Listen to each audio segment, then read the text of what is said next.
नमस्कार। दूरदर्शन उत्तराखंड के आज के इस विशेष अंक में दर्शकों आपका स्वागत है, अभिनंदन है। दूरदर्शन उत्तराखंड की एक कोशिश रही है कि वे समाज के लिए किस तरह उपयोगी हो सकते हैं, उस पर चर्चा करके आगे के लिए वो अपना एक रोल मॉडल के रूप में उन सिद्धांतों के ऊपर चलकर अपने लक्ष्य को प्राप्त कर सकें। और इस विषय पर आज दूरदर्शन उत्तराखंड के इस विशेष कार्यक्रम के लिए हमने आमंत्रित किया है कर्नल ललित चमोला, सेना मेडल, सेवानिवृत्त। कर्नल चमोला, आपका बहुत बहुत स्वागत है इस कार्यक्रम में। धन्यवाद योगेश, धन्यवाद। कर्नल चमोला एक रक्षा विशेषज्ञ, रक्षा एनालिस्ट, पराक्रमी योद्धा, मोटिवेटर और साथ में युवाओं के लिए वे प्रेरणा स्रोत भी रहे और उनके मेंटोर भी रहे हैं। तो कर्नल चमोला, हमारे दर्शक ये जानना चाहेंगे कि आपका जो प्रारंभिक जीवन रहा है, गांव, कहाँ से आप आते हैं और आपकी प्रारंभिक शिक्षा कैसे कैसे हुई? मुझे बहुत खुशी है कि मेरे को आप लोगों ने ये मौका दिया कि मैं यहाँ पर आकर के अपने विचारों को व्यक्त कर सकूं। मैं मूलतः उत्तराखंड के पौड़ी गढ़वाल पाबो ब्लॉक में पीपली गांव का रहने वाला हूँ जी। मेरा जो गांव है वो मूलतः चमोली जो लोग हैं, जो ब्राह्मण हैं, वो आते हैं वहाँ से। तो पारंपरिक तौर के ऊपर सारे के सारे जो हैं वो ब्राह्मण थे, खेती बाड़ी। लेकिन दादा परदादा लोग जो हैं वो क्या करते थे, पंडित का काम और साथ में वैद का काम जो उनका था जी। उस परंपरा को मेरे पिता जो हैं ने तोड़ा। वो मिसमोर इंटर कॉलेज या स्कूल से उन्होंने अपनी 10वीं पास की पौड़ी से। जी जी जी। उसके बाद वो कुछ दिनों उन्होंने फिल्म इंडस्ट्री में काम किया। अच्छा। और उसके बाद फिर वो सेना में आ गए और सैनिक के तौर पे आए। मेहनत के कारण वो फिर एक अधिकारी बने। मेरे परिवार में मेरे 3 भाई हैं, हम 2 सेना में अधिकारी हैं और एक मेरा भाई सिविल सर्विस में थे जो रिटायर हुए हैं जी। और मेरी बहन जो है हेड ऑफ द डिपार्टमेंट है इकोनॉमिक्स की बेंगलोर में किसी यूनिवर्सिटी के अंदर जी। और मेरी अपनी जो पत्नी है वो लेखन में रखती हैं रुचि और साथ में पढ़ाती भी हैं। बच्चे भी आर्मी में? हाँ जी, हाँ जी। मेरे दो बच्चे हैं। मेरी बेटी आर्मी ऑफिसर हैं और मेरा जो बेटा है वो इस समय पे सुप्रीम कोर्ट में जो है लॉ का काम करता है। कर्नल चमोला, कुछ आपकी अब शिक्षा के बारे में जानना चाहेंगे, कहाँ और किन परिस्थिति में आपकी शिक्षा? देखिए, मेरी प्रारंभिक शिक्षा जो है योगेश जी अपने गांव में हुई। तो मैंने अपनी प्राइमरी की शिक्षा पीपली गांव में पढ़ी। उसके बाद मेरे पिताजी जो हैं मेरे को ले गए जहाँ जहाँ उनकी पोस्टिंग हुई, क्योंकि वो सेना में थे। तो पठानकोट, डलहौजी, रुड़की, मेरठ, इन सब जगहों के ऊपर मेरी पढ़ाई हुई। और मूलतः मैंने ज़्यादातर समय जो है वो रुड़की में जो है वहाँ से मैंने अपनी 11वीं की शिक्षा वहाँ से प्राप्त की। शिक्षा के बाद फिर हम मेरठ में आ गए जहाँ पर मैंने कॉलेज किया। कॉलेज करते करते जो है हम सेना के लिए सेलेक्ट हो गए और फिर मैं भारतीय सैन्य अकेडमी में आया और फिर 1979 के अंदर मैं जो है वो सेकंड लेफ्टिनेंट के तौर पे भारतीय सेना में मराठा लाइट इन्फेंट्री जो इन्फेंट्री यूनिट है उसमें जो है वो कमीशन हो गया था। कर्नल साहब, ये आपका एक प्रारंभिक जीवन था यहाँ तक। मैं आपके बायोग्राफी में देख रहा था जी हाँ कि आपकी जो विशेषज्ञता वो एमफिल है जी हाँ, वो अंतर्राष्ट्रीय संबंधों के ऊपर है। जी हाँ। आपने मास्कॉम भी किया है। जी हाँ। ये सब सेना में एक साथ, क्या इनकी उपयोगिता रही, किस तरह की रही, किस तरह बताना चाहेंगे हमारे दर्शकों के लिए उपयोगी हो सकता है? देखिए, ऐसा है कि सेना में जाते समय हमने सोचा था कि पढ़ाई नहीं है, पर मैं आपको बताऊं, जितना सेना आपको पढ़ाती है उतना शायद कोई और ऑर्गेनाइजेशन नहीं पढ़ाता। सेना में हमारे बहुत सारे इंटरनल कोर्सेज तो होते ही हैं जी, जिसमें आप यदि पारंगत हैं तभी जाके आपको प्रमोशन मिलते हैं। ओके। तो वो तो हम करते रहे और कुछ मेहनत की और कुछ ईश्वर का आशीर्वाद था कि हमने उसमें अच्छा किया। और स्टाफ कॉलेज करने के बाद फिर हम लेकिन पढ़ाई में मेरा बहुत शौक था। मुझे आर्मी में रहते हुए भी मैं लिखने में और पढ़ने में बहुत शौक रखता था। जब भी मेरे को समय मिला तो मैंने अपनी पढ़ाई जारी रखी और फिर जब मैंने स्टाफ कॉलेज किया तो वहाँ से मुझे MSc स्ट्रैटेजिक डिफेंस की जो है डिग्री मिल गई जी। फिर मैंने कहा और पढ़ा जाए। तो फिर क्योंकि इंटरनल सिक्योरिटी के अंदर और जियो पॉलिटिक्स के अंदर मेरा इंटरेस्ट था, तो साथ में फिर मैंने एमफिल करना शुरू किया नक्सलिज्म में। नक्सल जी, जो नक्सलवाद भारत का है जी। उसमें मैंने किया, और मैं पीएचडी की स्टडीज भी उसी में कर रहा था। और साथ ही में फिर मेरे को मास कम्युनिकेशन जो है, जी, बिल्कुल। क्योंकि मेरे को मीडिया से स्पेशल लगाव है, तो मास कम्युनिकेशन की मैंने पढ़ाई की। तो फिर मैंने मास कम्युनिकेशन भी किया और एमफिल भी किया।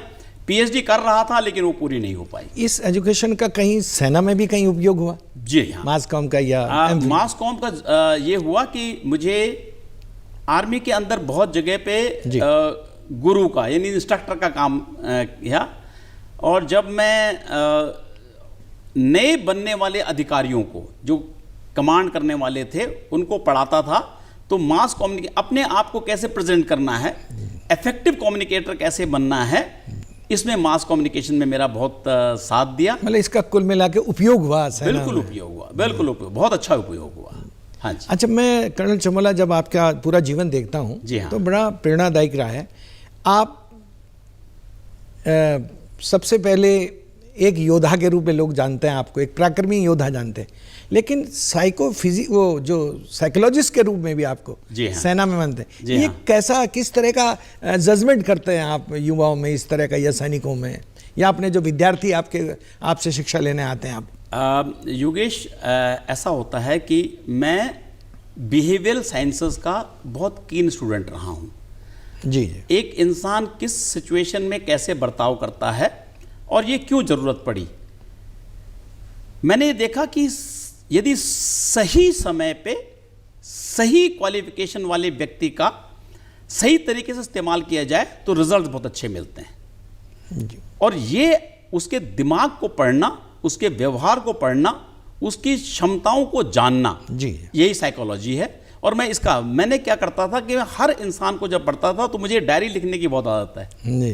तो मैं हर इंसान के बारे में जिसे मिलता था उसकी डायरी बना लिया करता था कि इसने ऐसे इस सिचुएशन में ऐसे एक्ट किया। और ये धीरे धीरे धीरे करके मेरी एक हॉबी बन गई।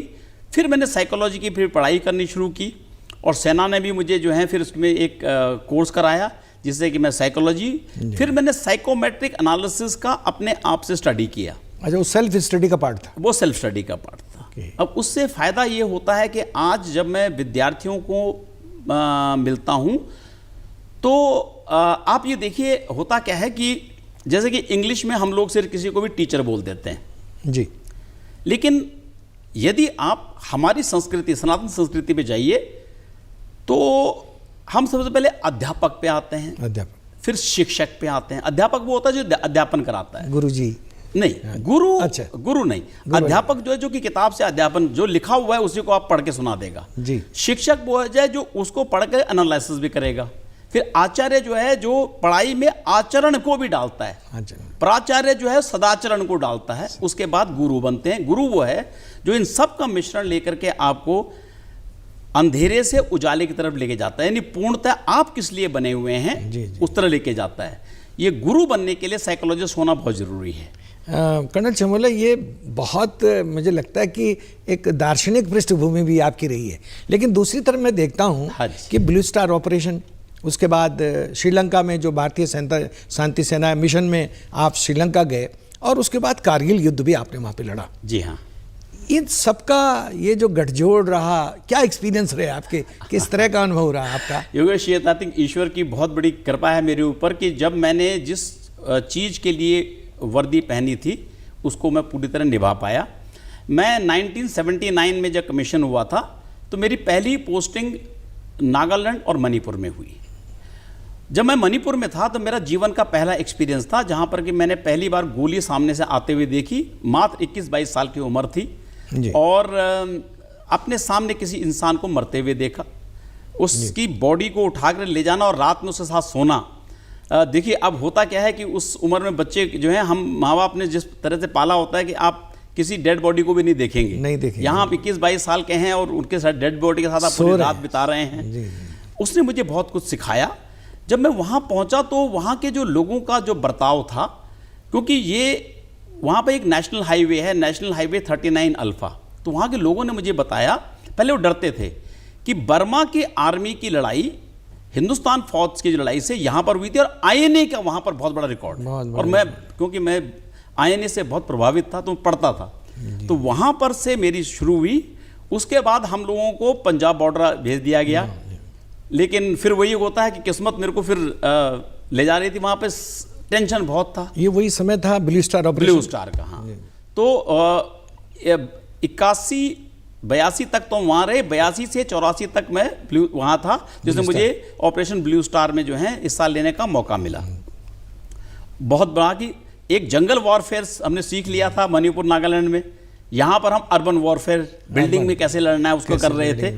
वहाँ से फिर हमारी पोस्टिंग हुई हैदराबाद, लेकिन हैदराबाद पहुँचते ही 1 साल के अंदर हमको श्रीलंका भेज दिया गया। तो 87 में हम श्रीलंका पहुँचे।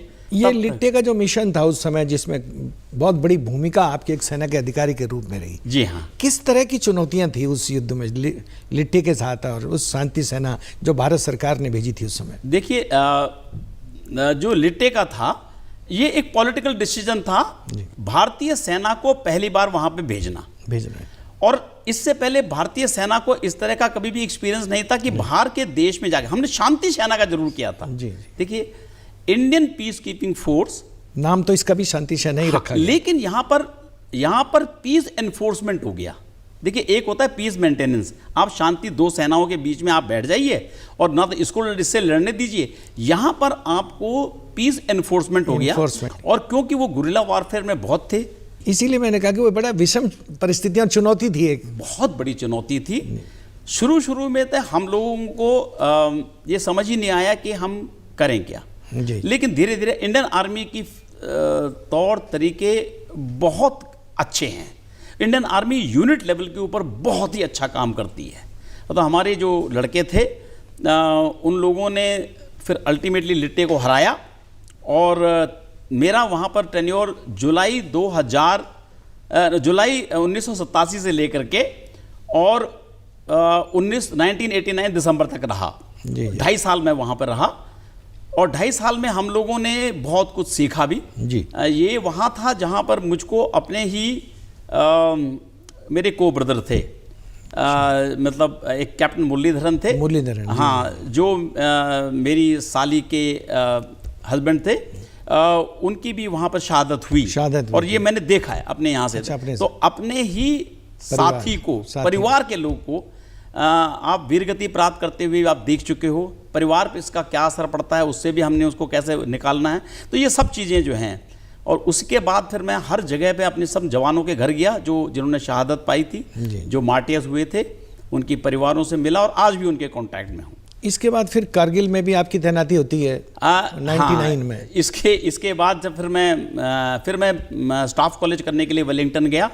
फिर उसके बाद फिर मेरी जहाँ गलवान हुआ वहाँ पर मेरी पोस्टिंग हुई। गलवान, हाँ जी, उस इलाके में था। सो हमने 2 साल उस इलाके में निकाले, और जब मैं कमांडिंग ऑफिसर बना तो वो समय था जबकि कारगिल वॉर हुई थी। तो जो भी हमको ड्यूटी दी गई हमने वहाँ पर निभाई। उस टाइम पे कमांडिंग ऑफिसर था, ज़्यादा जिम्मेवारी थी, और वो भी सक्सेसफुली लड़े। और उसके बाद जो है हम ये होता है कि अपने जवानों को आप सुरक्षित रखते हुए अपने लक्ष्य को लेकर करें, वो लक्ष्य हमने अचीव किया, और उस चीज़ की मुझे बहुत खुशी है।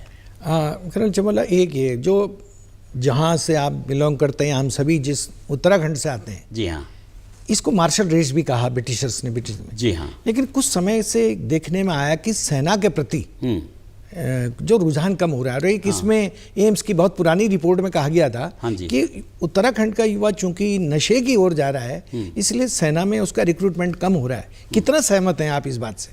नहीं, देखिए, मैं अब गाँव से बहुत जुड़ा हुआ आदमी हूँ। जी बिल्कुल। मैं अभी भी क्योंकि इस समय पे मैं ट्रेनिंग के क्षेत्र में आ गया हूँ रिटायरमेंट के बाद में, तो बहुत सारे गाँवों से, संस्थाओं से मैं जुड़ा हुआ हूँ। आज भी देखिए, अभी कुछ दिन पहले ही मैं अग्निवीर के रिक्रूटमेंट रैली में गया था, बच्चों से मिलने के लिए, देखने के लिए। मैं ये नहीं मानता कि हमारा युवा जो है, अभी भी हमारे युवा की जो पहली पसंद है वो सेना है, क्योंकि वो सेना को कम हुआ है रिक्रूट, मतलब ये कहना है। हाँ, पसंद तो है। देखिए, कम तो इसलिए हुआ है कि बाकी अपॉर्चुनिटीज खुल गई हैं। पलायन बहुत होने से शहरों की तरफ जो लोग गए हैं, देखिए गांव में उनकी प्रेफरेंस अभी भी वही है। लेकिन जो सेना शहरों में की तरफ भर्ती गए हैं और अपॉर्चुनिटीज़ उनको मिल चुकी हैं, और क्योंकि अपॉर्चुनिटीज़ मिली हैं तो उस लिहाज से, और ये भी है कि सेना का जीवन कठिन तो होता ही है। बिल्कुल। और ये कठिनाई पहले लोग झेल लिया करते थे क्योंकि गांव से आते थे। आज वो कठिनाई शायद झेलने के लिए हमारा युवा उतना तैयार नहीं है जितना वो पहले हुआ करता था, क्योंकि किसान का बेटा सेना में बहुत अच्छी तरह एडजस्ट होता था, लेकिन आज शायद ऑफिस जाने वाले बच्चों की जो है वो कंप्यूटर्स, और इसके कारण शायद वो शारीरिक परेशानी झेलने के लिए है, पर जोश उतना ही है।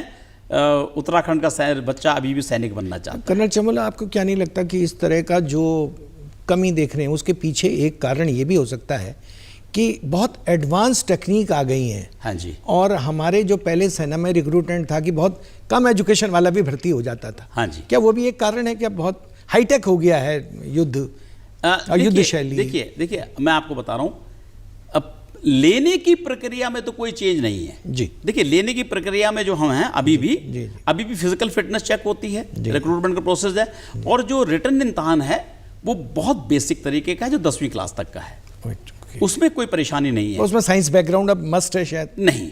अच्छा, ऐसा नहीं। आपको सिर्फ बेसिक गणित आनी चाहिए, आपको बेसिक जनरल नॉलेज आना चाहिए, और बेसिक आपको हिंदी या इंग्लिश जो भी भाषा में आप देना चाहते हैं वो आना चाहिए।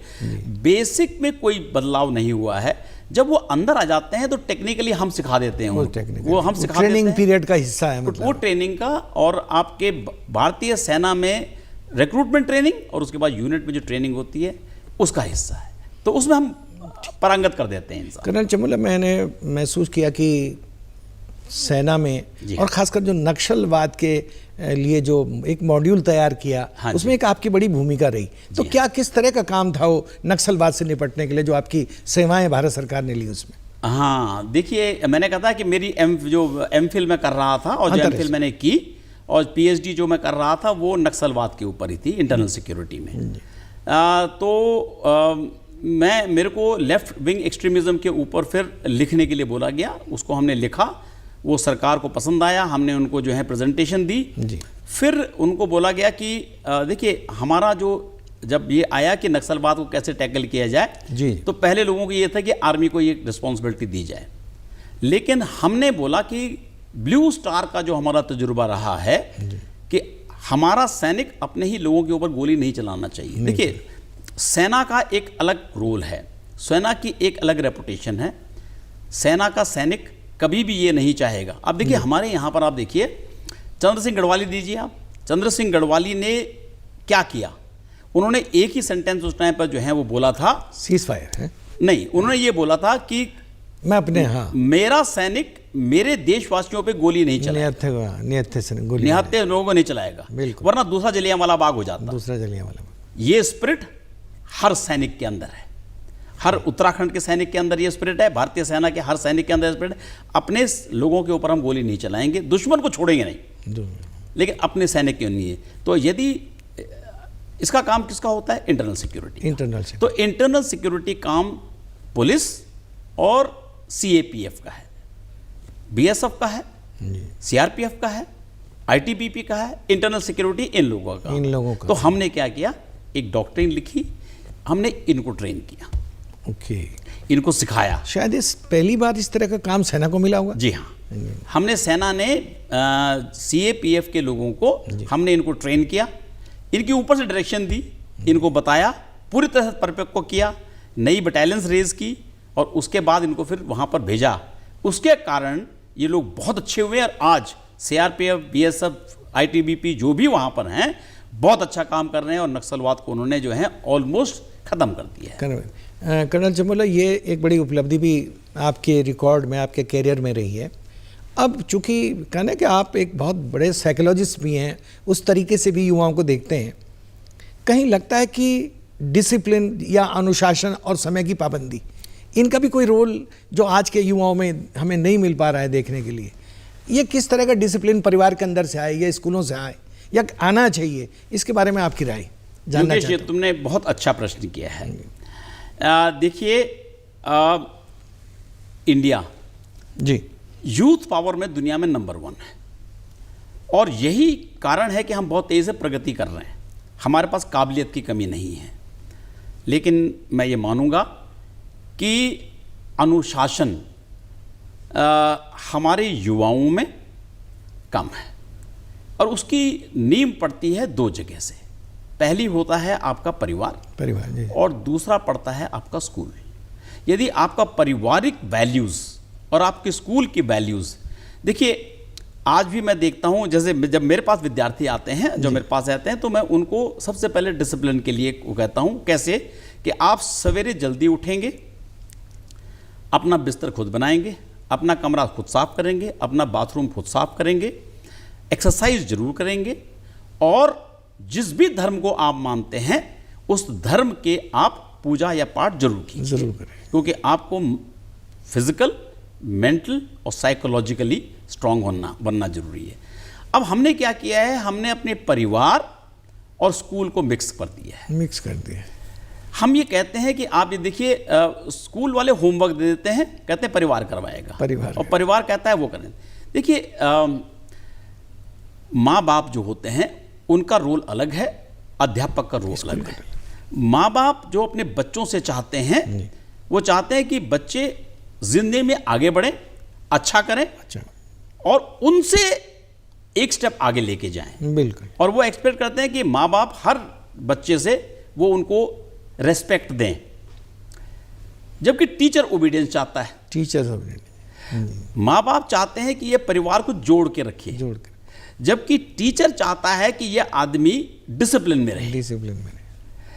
माँ बाप चाहते हैं कि बच्चा जो है इमोशनली उनसे अटैच रहे, जबकि टीचर चाहते हैं कि ये स्कूल की प्रगति में इन स्कूल को आगे लेके जाए, किसी टीम का हिस्सा बने, स्कूल का वो हो। जब दोनों के रोल अलग हैं तो हमने मिक्स क्यों किया है? और जब ये हमने मिक्स किया है तो बच्चा कंफ्यूज्ड है, क्योंकि वो माँ बाप टीचर बन गए हैं और टीचर माँ बाप का रोल करने लग गए हैं। इसमें आप ये देखते हैं कि कहीं बहुत बड़ी भूमिका पेरेंट्स का भी कोई लैक जो दिखाई देता है स्टूडेंट में, जो संवाद की कमी या कम्युनिकेशन गैप के हैं, इन दो पीढ़ियों का अंतर, साथ में संस्कारों की कमी। मैं ये मानता हूं कि संस्कारों की कमी है जी, क्योंकि संस्कार हमारे मिक्सअप हो गए हैं जी। तो संस्कारों की यदि हमें वापस अपने संस्कारों को लेकर के आ जाएं, हमारा देश सनातनी देश है, सनातन के संस्कार यदि में आएंगे, जैसा भी हो, हम कोई धर्म नहीं देखते, हम कोई जाति नहीं देखते, हम देखते हैं कि सनातन संस्कृति में आपको गुरु का जो आदर है और जो माता पिता का आदर है, वो दोनों आदर हैं लेकिन अलग अलग है। इसको पहचानने की बहुत ज़रूरत है। इसमें भी मतलब विचार करना चाहिए पेरेंट्स को भी और इस पीढ़ी को भी, बच्चों के बीच, और ये संवाद होना चाहिए, बहुत जरूरी है, ताकि बेटरमेंट के लिए या सोसाइटी में उसके परफॉर्मेंस के लिए भी बहुत जरूरी। कर्नल चमुल्ला, जब आप अवकाश प्राप्त होने के बाद देहरादून में आ गए और आपने अपनी एकेडमी भी शुरू की, किस किस तरीके के कोर्सेज आप संचालित करते हैं, और क्या इसमें ऐसी गुंजाइश होती है कि जो समाज का वंचित समुदाय है उसके लोगों को भी हो सकता है वो इतने एफोर्ड न कर पाएँ, तो उन सारे कोर्सेज और उसका अचीवमेंट अभी अगर आपसे कहें कि बहुत कम शब्दों में बताना चाहें, किस तरीके का काम रहा और उपलब्धि? देखिए, सेवानिवृत्ति के बाद मैंने ये सोचा कि मैं समाज को वापस क्या दे सकता हूँ। मेरा ये मानना है कि 20-25 साल तक हम सिर्फ माँ बाप से लेते हैं, 25 साल से 60 साल तक हम सिर्फ समाज से लेते हैं। अब समय था मुझे माँ बाप समाज को कुछ वापस देने का, और मैंने कहा शिक्षा से बेहतर कोई नहीं है।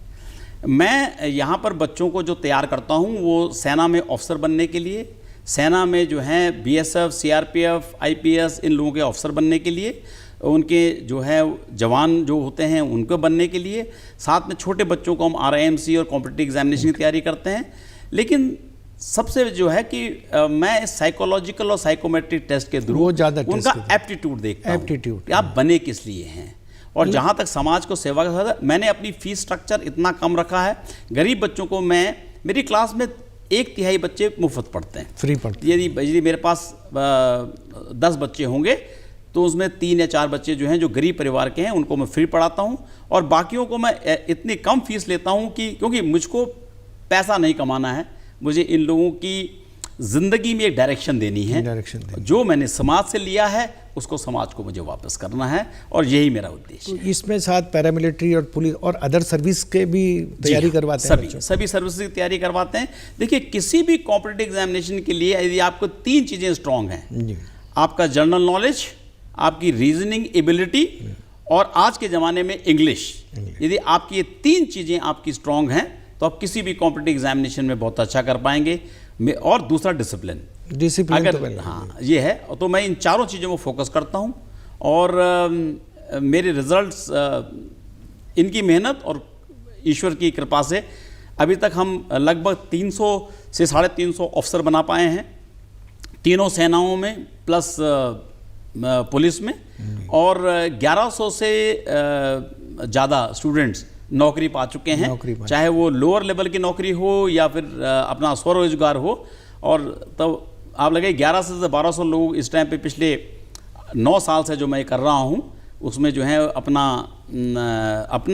जीवन यापन तो कर ही रहे हैं, साथ ही में जो है अपने परिवार और समाज का में भी जो है योगदान दे रहे हैं। जी, ये कुल मिला के जो ये यात्रा रही आपकी, जो आज के नए बच्चे आ रहे हैं, जो स्टूडेंट्स आप में आ रहे हैं, इनमें बेसिक किस चीज़ की कमी कभी लैक लगता है आपको कि जो अभी जिस पे कि फोकस किया जाना चाहिए इनके पूरे ट्रेनिंग प्रोग्राम? योगेश, मैं नहीं मानता कि इनके अंदर कमी है। मैं ये मानता हूँ नई पीढ़ी पुरानी पीढ़ी से अच्छी होती है, इनमें कमी नहीं है। इनमें संस्कार डालने जरूरी हैं और डिसिप्लिन डालना जरूरी है, वरना ये लोग बहुत अच्छे हैं, जानकार हैं, देश के प्रति कमिटेड हैं।